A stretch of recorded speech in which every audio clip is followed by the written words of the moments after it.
what kind of pressure do you get, if any, from your bosses or your coworkers about new codecs? Because we love to talk about them.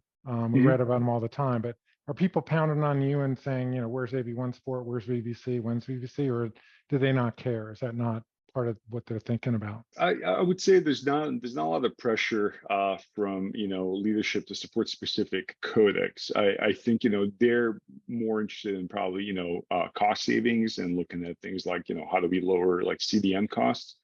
But one of the things that I usually always explain to them is that it's not a perfect like one-to-one relationship between deploying a new codec and CDN cost savings, for example.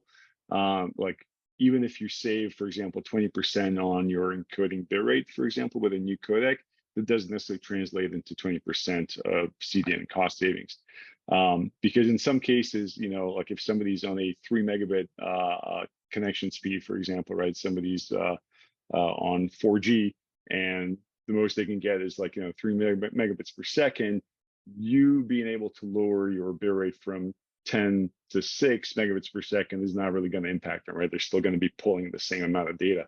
And so that's why it's not a clear one-to-one mapping. But yeah, I would say like most of the demand for new codecs comes from that aspect, right? From that direction, rather than somebody saying, well, we have to support VVC because it's the latest, greatest thing out there, right? Like generally, like that's not the case.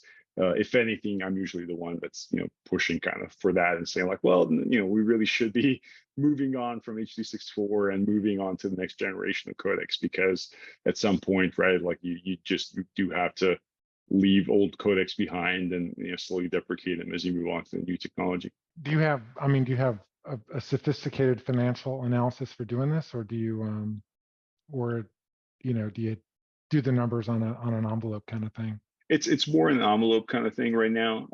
It is yeah, it would be something that would be based on again like number of devices supported, and then comparing that to kind of average bill rate savings, and comparing that to compute costs and potentially licensing costs associated with it. So yeah, it is a yeah sort of a back of a paper napkin kind of calculation at this point.